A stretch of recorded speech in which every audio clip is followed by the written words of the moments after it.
नमस्कार दोस्तों, आप सबका मैं रामकरण साहू बहुत बहुत स्वागत करता हूं।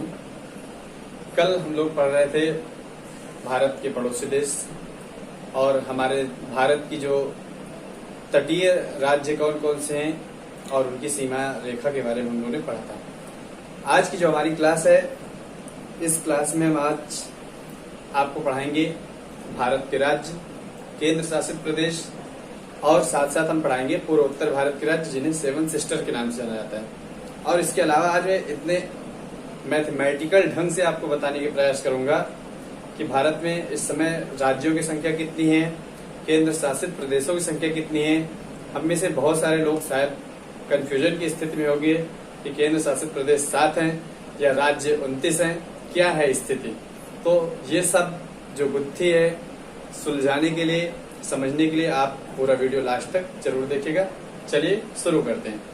तो हमारा जो आज का पहला टॉपिक है भारत के राज्य, फिर क्या है केंद्र शासित प्रदेश। अब देखिए, जब हम भारत के राज्यों की बात करते हैं तो हमें पता है इस समय राज्य कितने हैं। नहीं पता तो मैं आपको बताता हूँ। इस समय राज्यों की संख्या कितनी है? 28 है। कितनी राज्यों की संख्या है? 28 है। और अगर पूछा जाए कि केंद्र शासित प्रदेशों की संख्या इस समय कितनी है, तो वो क्या हो जाएगी? 8 हो जाएगी। ठीक है, केंद्र शासित प्रदेशों की संख्या 8 हो जाएगी और राज्यों की संख्या कितनी हो जाएगी? यहाँ पे राज्य कितने हो जाएंगे? 28 और केंद्र शासित प्रदेश कितने हो जाएंगे? शासित प्रदेश, इनकी संख्या यहाँ पे हो जाएगी 8। अब हम समझने का प्रयास करते हैं ये कैसे हुआ और क्या हुआ। चलिए एक तरफ शुरू करते हैं। इससे पहले जो हम लोगों ने वीडियोज पढ़े थे, कल की जो हमने क्लास पढ़ी थी, वो हमने देखा था जो भारत के ऐसे राज्य जो पड़ोसी देशों के साथ सीमा बनाते हैं उनकी संख्या कितनी थी? 16 थे। 16 राज्य ऐसे हैं जो पड़ोसी देशों के साथ सीमा बनाते हैं। पड़ोसी देशों के साथ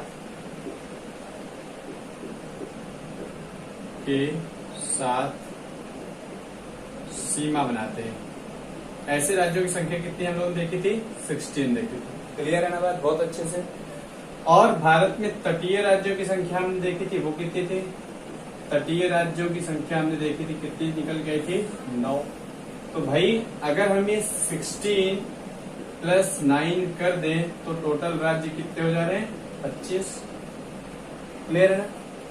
टोटल राज्य 25 हो रहे हैं। वैसे तो हमारे पास राज्य 28 हैं, परंतु अगर हम इनमें से 5 राज्य ऐसे हैं जिनको कहा जाता है लैंड लॉक स्टेट, उसके बारे में चर्चा थोड़ी देर में करूंगा मैं। ये आपने देखा 25 आ रहा है, तो अब ये हमें देखने क्या ये जो मैंने 25 लिखा है ये सही है? नहीं भाई, ये बात तो सही नहीं। क्यों नहीं सही? कि इसमें से 2 राज्य ऐसे हैं इन दोनों में जो पड़ोसी देशों के साथ सीमा भी बना रहे हैं और साथ ही साथ वो राज्य तटीय राज्यों में भी सम्मिलित हैं। तो ऐसे 2 राज्य कौन से हैं? हमने देखा ऐसे 2 राज्यों की संख्या क्या है? गुजरात और साथ में क्या है आपका? पश्चिम बंगाल। पश्चिम बंगाल जिसे आप वेस्ट बंगाल कहते हो। ये 2 राज्य ऐसे हैं जो इन 16 में भी सम्मिलित है और इन 9 में भी सम्मिलित है। पता है ना आप सबको? क्योंकि हमने देखा था यहाँ पे क्या है? गुजरात है और यहाँ पर क्या है? वेस्ट बंगाल है। ठीक है, ऐसे फैला हुआ है। तो ये गुजरात जो है इधर पाकिस्तान के साथ हमारी सीमा बना रहा है और वेस्ट बंगाल इधर बांग्लादेश के साथ सीमा बना रहा है, बीडी के साथ। और मैं आपको बता दूं ये हमारा तटीय राज्य भी है। वेस्ट बंगाल पूर्वोत्तर भारत के पूर्वी तट का तटीय राज्य है और गुजरात पश्चिमी तट का तटीय राज्य है। सबसे लंबी सीमा रेखा बनाता है पश्चिमी तट पे। ये बात आपको अच्छे से क्लियर हो रही होगी। तो जो हमने ये यहाँ पे 25 जोड़ा है, हम क्या करें, इनमें से ये 2 राज्य जो हैं इनको क्या कर दें? यहाँ पे माइनस कर दें। तो इस प्रकार से हमारे पास जो राज्यों की संख्या निकल के आएगी वो यहाँ से कितनी निकल के आ जाएगी? यहाँ से राज्यों की संख्या निकल के कितनी आ जाएगी? 23। क्लियर है ना? टोटल राज्य कितने भैया? 28 है। इसका मतलब अभी क्या होंगे? 5 राज्य और होंगे। तो वो 5 राज्य कौन कौन से हैं? जो ना तो विदेशी जो हमारे पड़ोसी देश है उनके साथ सीमा बना रहे हैं और ना ही तटीय हैं। तो फिर वो 5 राज्य कौन है और वो राज्य कहाँ हैं? तो देखिए, जो 5 राज्य हैं जो सीमा नहीं बना रहे हैं विदेशों के साथ, वो पड़ोसी देशों के साथ, और ना ही तटीय राज्य हैं, तो वो 5 राज्य हैं। वो राज्य जो है वो चारों तरफ से स्थलाबद्ध हैं। जो राज्य चारों तरफ से स्थलाबद्ध होते हैं या स्थल रुद्ध होते हैं, उन राज्यों को हम कहते हैं लैंड लॉक स्टेट। इसी प्रकार कुछ लैंड लॉक कंट्रीज भी हैं वर्ल्ड में। अभी हम आपको बता रहे हैं लैंड लॉक स्टेट। हमारे भारत में लैंड लॉक स्टेटों की संख्या कितनी है? 5 है। तो ये जो 5 लैंड लॉक स्टेट हैं वो कौन से हैं? नंबर 1 पे आपका क्या हो जाएगा? हरियाणा हो जाएगा। क्लियर है ना? नंबर 2 जो आपका स्टेट हो जाएगा वो एमपी हो जाएगा। नंबर 3 जो हो जाएगा आपका ये छत्तीसगढ़ हो जाएगा, छत्तीसगढ़। और नंबर 4 जो आपका हो जाएगा यहाँ पे ये हो जाएगा आपका झारखंड। और नंबर 5वां जो हमारा यहाँ पे राज्य आ जाएगा उसका नाम क्या हो जाएगा? तेलंगाना। तेलंगाना, ठीक है। तो ये जो कितने राज्य निकल गया है?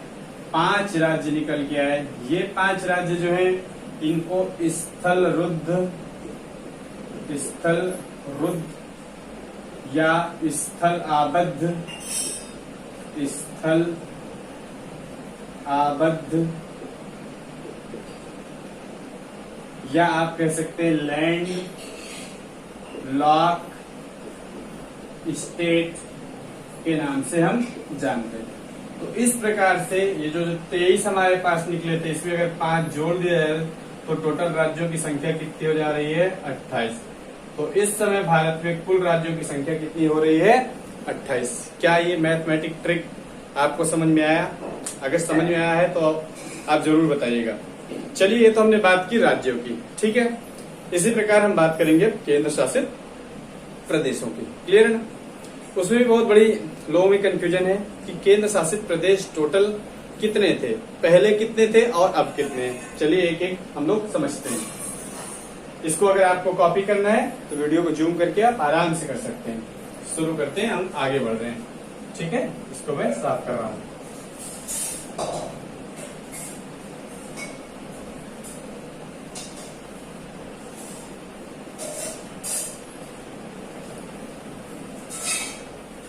चलिए, अब हम लोग बात करने जा रहे हैं केंद्र शासित प्रदेशों की।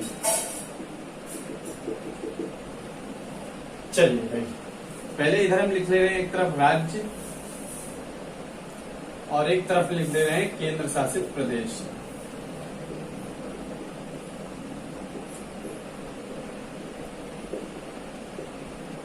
स्टार्ट से अध्ययन करते हैं, बिल्कुल जो इस समय आपके लिए जरूरी है।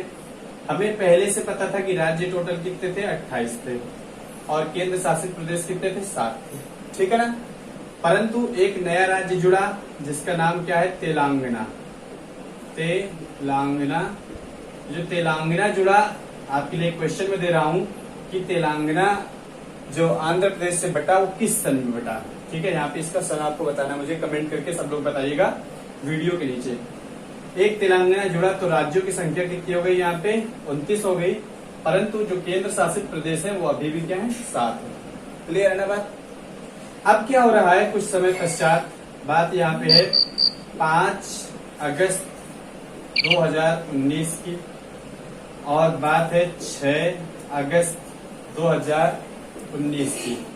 5 अगस्त 2019 को संसद के राज्यसभा में बिल पारित होता है और लोकसभा में बिल पारित होता है, जिसमें ये कहा गया, इस बिल का नाम लिखा गया जम्मू कश्मीर पुनर्गठन विधेयक जो है पारित किया गया। क्या किया गया? जम्मू कश्मीर पुनर्गठन विधेयक पारित किया गया। कब? 5 अगस्त 2019 को। और 6 अगस्त 2019 को जब पारित किया गया तो जो जम्मू और कश्मीर एक राज्य था, ठीक है ना, जम्मू कश्मीर राज्य था, उसको 2 केंद्र शासित प्रदेशों में बांट दिया गया। तो ये जो जम्मू कश्मीर राज्य था ये 2 केंद्र शासित प्रदेशों में बढ़ गया। कौन कौन से केंद्र शासित प्रदेश बन गए? नंबर 1 केंद्र शासित प्रदेश जो बना उसका नाम हो गया J&K जम्मू एंड कश्मीर, और नंबर 2 जो केंद्र शासित प्रदेश बना वो क्या बन गया आपका लद्दाख। तो अब भाई क्या होगा हमारे गणित में, हमने देखा यहाँ पे राज्य कितने थे 29, लेकिन यहाँ से अब एक राज्य क्या हो गया माइनस हो गया। कौन सा माइनस हो रहा है यहाँ पे, जे एंड के माइनस हो रहा है, तो जम्मू कश्मीर माइनस हो गया। तो इस समय अगर हम देखें अब तो राज्यों की संख्या कितनी हमारे पास निकल के आ गई 28 निकल के आ गई, और केंद्र शासित प्रदेशों की संख्या 7 थी पहले, 7 से बढ़कर कितनी हो गई 9 हो गई। क्या यहाँ तक किसी को कोई समस्या है? राज्य है ये यूनियन टेरिटरी है या केंद्र शासित प्रदेश है? क्या यहाँ तक किसी को अब तक कोई समस्या है? हम उम्मीद करते हैं कि यहाँ पे आपको कोई समस्या ना होगी। अगर फिर भी किसी कोई प्रॉब्लम तो आप कमेंट करके पूछ सकते हैं। क्लास रेगुलर हो रही है और आपको सारी बातें समझ में आ जाएंगी। परंतु अभी मैंने सबसे पहले ही ऊपर लिखा था, ईमानदारी से अगर आज देखा जाए तो राज्य 28 है और केंद्र शासित प्रदेश 8 है। तो भाई ये क्या चल रहा है, पहले 7 थे, 7 से 9 हो गए, और फिर ये पहले 28 थे, फिर 29 हो गए, फिर 28 हो गए। ये तो हमको क्लियर हो गई बात। अब यहाँ पे जो 9 केंद्र शासित प्रदेश हैं, इनमें से 8 हम बता रहे हैं। तो कैसे बता रहे हैं, तो चलिए फिर से समझ लेते हैं। बात है 3 दिसंबर 2019 की। कब की बात की जा रही है, 3 दिसंबर 2019 की। 3 दिसंबर 2019 को संसद में एक बिल पारित किया जाता है जिसका नाम है, उस बिल में क्या कहा गया कि जो दादर एवं नगर हवेली है और दमन द्वीप है, क्लियर ना, दमन द्वीप और दादर एवं नगर हवेली जो 2 केंद्र शासित प्रदेश हैं, जो कि बिल्कुल पास थे, जिनकी बीच की दूरी मात्र 35 किलोमीटर थी। ये आपका मान लीजिए गुजरात के पास ये दमन द्वीप है, ठीक है, और इसके नीचे दादर एवं नगर हवेली है। इनके बीच की जो सीमा थी वो कितनी थी, 35 किलोमीटर थी। सरकार को इनके प्रशासन में, इनकी देखभाल में ज्यादा पैसा खर्च हो रहा था, ज्यादा लोगों का व्यय हो रहा था, अधिक व्यक्ति लगाने पड़ रहे थे। इसलिए इस गवर्नमेंट ने क्या किया, इन 2 केंद्र शासित प्रदेशों को आपस में मिलाने का फैसला किया। मतलब क्या हो रहा है, 3 दिसंबर 2019 को ये फैसला किया गया कि दादर एवं नगर हवेली, दमन द्वीप प्लस दादर एवं नगर हवेली जो है, इनको आपस में मिलाकर के, दोनों को मिलाकर क्या कर दिया गया, एक केंद्र शासित राज्य बना दिया गया। जब ये 2 राज्य आपस में मिले और इनमें से क्या बन गया, एक केंद्र शासित राज्य बन गया, तो भैया यहाँ पे क्या हो गए, 2, ये जो 9 थे इनमें से एक घट गया। दमनदीप और दादर नगर हवेली जब एक आपस में मिल गए तो यहाँ पे जो हो गई संख्या एक घट गई, और इस समय राज्यों की संख्या, जो केंद्र शासित प्रदेशों की संख्या हो गई, वो कितनी निकल के आ गई भाई, 8 आ गई। तो यही बात तो हमने कही थी, इस समय केंद्र शासित प्रदेशों की संख्या 8 है। तो ये तो उस समय बिल पारित किया गया, लेकिन 26 जनवरी ये अस्तित्व में कब आया, जिस प्रकार से ये अस्तित्व में कब आया था, जम्मू और कश्मीर पुनर्गठन हुआ था, लेकिन ये अस्तित्व में कब आया था जम्मू और कश्मीर, ये आया था 31 अक्टूबर 2019 को। सरदार वल्लभ भाई पटेल की जयंती होती है, 31 अक्टूबर 2019 को जम्मू कश्मीर और लद्दाख अस्तित्व में है। उसी प्रकार दमन और दीव कब अस्तित्व में है, 26 जनवरी 2020 को ये अस्तित्व में आ गए। और अब हम ये कह सकते हैं कि फरवरी 2020 या अब इस समय तक, आज जितनी तारीख है, आज 29 अप्रैल है, इस समय तक भारत में राज्य कितने हैं, 28 हैं, और केंद्र शासित प्रदेशों की संख्या कितनी है, 8 है। क्या यहाँ तक सब कुछ क्लियर है? आपको नहीं क्लियर तो आप बताइएगा, आगे मैं बता रहा हूँ। कुछ महत्वपूर्ण प्रश्न यहाँ पे और बढ़ते हैं कि अभी जो केंद्र शासित प्रदेश हैं वो कौन कौन से, आइए हम इनको लिख लेते हैं। चलिए, तो हम यहाँ पे 7 केंद्र शासित प्रदेशों को लिखेंगे।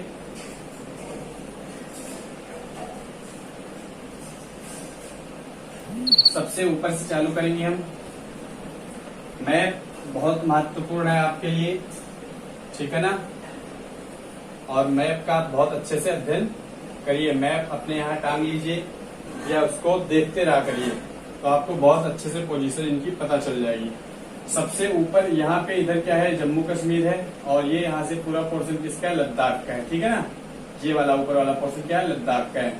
तो सबसे ऊपर जो केंद्र शासित प्रदेश नंबर 1 पे हम लिखेंगे वो क्या लिखेंगे, लद्दाख लिखेंगे।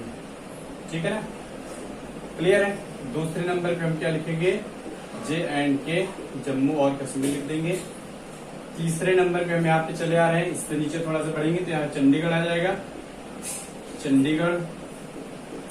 ठीक है, फिर इसके बाद और नीचे आओगे चौथे पोजीशन पे तो नई दिल्ली है, जो कि भारत की राजधानी है, NCR, नई दिल्ली या न्यू दिल्ली आप कह लीजिए इसको, Nai Delhi NCR region, national capital region इसको पढ़ते हैं। पांचवी पोजीशन जो हमारी आती है यहाँ पे दमन द्वीप की आती है, दमन द्वीप।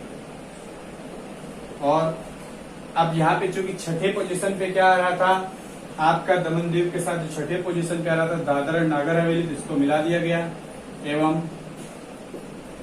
दादर एवं नगर हवेली।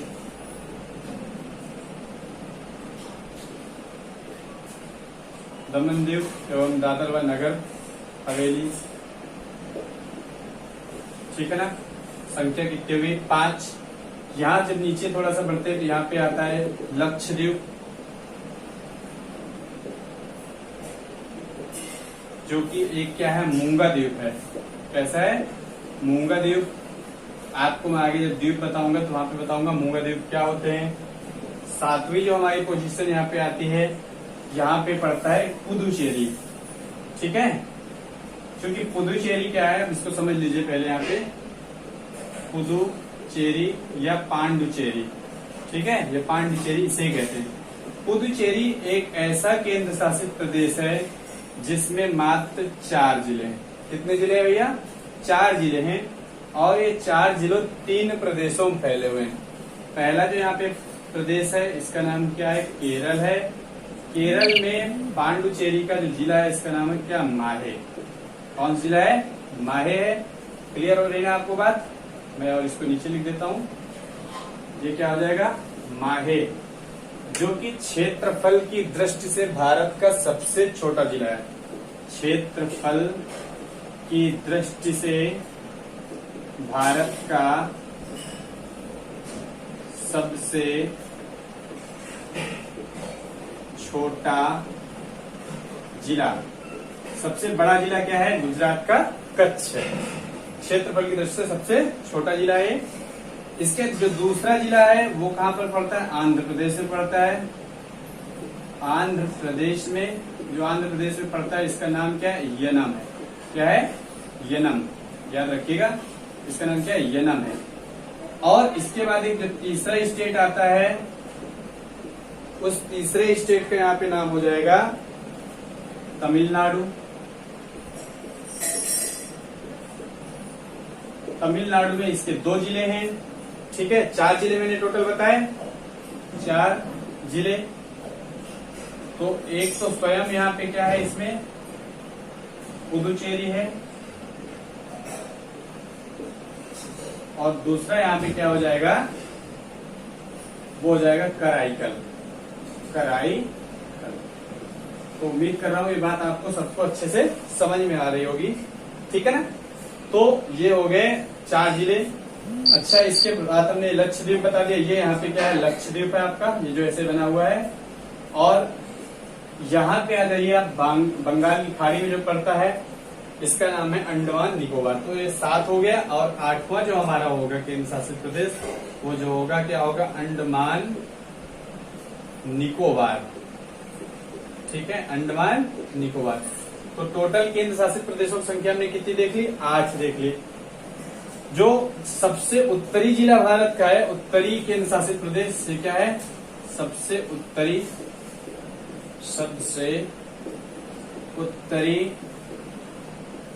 एवं क्षेत्रफल की दृष्टि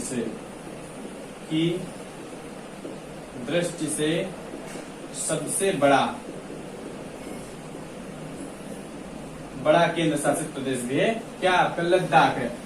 भारत का अगर सबसे बड़ा प्रदेश कोई पूछे आपसे क्षेत्रफल की दृष्टि से, तो आप उसको क्या बताओगे, राजस्थान बताओगे। ठीक है, और अगर आपसे कोई ये पूछे कि भारत का सबसे छोटा क्षेत्रफल के दृष्टि से राज्य कौन सा है, तो वो क्या हो जाएगा, आपका गोवा हो जाएगा। अभी पूर्वोत्तर भारत के बारे में आपको बताऊंगा। पूर्वोत्तर भारत में सबसे जो छोटा हो जाएगा वो सिक्किम हो जाएगा, ठीक है ना। और सबसे जो बड़ा हो जाता है वो असम हो जाता है। और सेवन सिस्टर अभी सब उसकी चर्चा होगी आगे, तो बताऊंगा मैं आपको वहां पे। अभी आपने देख लिया सबसे बड़ा, सबसे छोटा और भारत के पूरे प्रदेश और केंद्र शासित प्रदेश। तो हम आशा करते हैं कि आपको ये सारी बातें क्लियर हो रही होंगी। अभी क्लास समाप्त नहीं हुई है, मैं आपको बताऊंगा, क्योंकि हमारी हेडिंग पहले ही पड़ी थी पूर्वोत्तर भारत के राज्य। आइए अब इनको समझ लेते हैं, ठीक है ना। सबको ये बात अच्छे से समझ में आ रही होंगी। ये मैं रफ कर दे रहा हूं।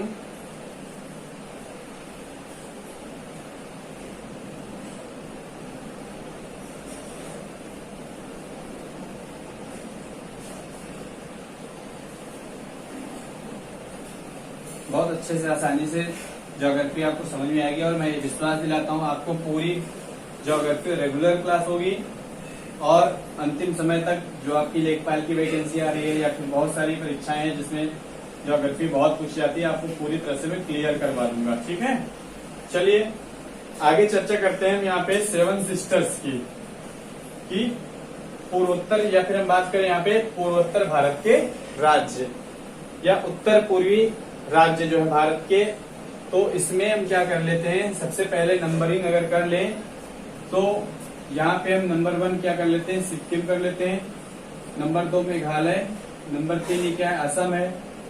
नंबर 4 ये आपका Arunachal Pradesh, number 5 Nagaland, number 6 Manipur, number 7 Mizoram और नंबर 8 ये क्या हो जाएगा, त्रिपुरा। तो जब हम बात करेंगे पूर्वोत्तर भारत या उत्तर पूर्वी भारत के राज्यों की, तो यहाँ पे सबसे पहले जो आपका आएगा वो क्या आ जाएगा, सिक्किम आ जाएगा। सिक्किम आ जाएगा सबसे पहले नंबर पे। दूसरी पोजीशन जो आ जाएगी यहाँ पे आपकी, वो आ जाएगी असम। चलिए हम दूसरे नंबर हमने दिया है यहाँ पे मेघालय को, मेघालय। तीसरे पोजीशन पे हमने रख लिया असम को। चौथा जो स्थान हमने दिया यहाँ पे अरुणाचल प्रदेश।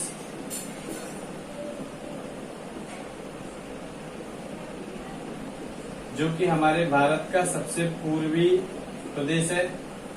पांचवें पोजीशन पे हमने यहाँ पे रख लिया है नागालैंड।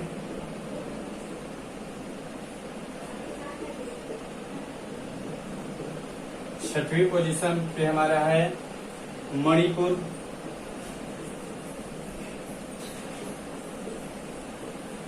सातवीं पे मिजोरम और आठवें पोजीशन पे जो है हमारा ये हो जाएगा त्रिपुरा। चलिए अब एक बात समझ लीजिए, इन 8 में सिक्किम को अगर हटा दिया जाए तो जो बाकी के 7 बचते हैं, आप देख रहे हैं ना, मेघालय से लेकर 1 2 3 4 5 6 7, तो इन 7 को यहाँ पे क्या कहा जाता है, सेवन सिस्टर कहा जाता है। क्या कहा जाता है, सेवन सिस्टर्स। ठीक है, ये जो बाकी के उत्तर पूर्वी भारत की जो प्रदेश हैं, इनको क्या कहा जाता है, सेवन सिस्टर कहा जाता है। अगर उत्तर पूर्वी भारत में देखा जाए सबसे छोटा प्रदेश, तो ये क्षेत्रफल की दृष्टि से सबसे छोटा है। कहाँ, उत्तर पूर्व में सबसे छोटा। क्लियर है ना। अगर हम सेवन सिस्टर में देखें सबसे छोटा कौन सा है, तो इसमें जो सेवन सिस्टर में हो जाएगा क्षेत्रफल की दृष्टि से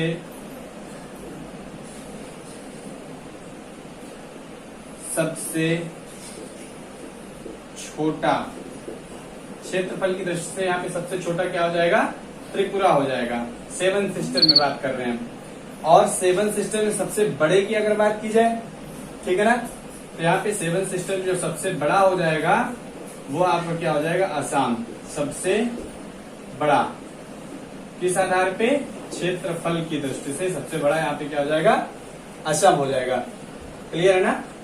तो आपको यहाँ तक ये सारी बातें अच्छे से समझ में आ गई सेवन सिस्टर में।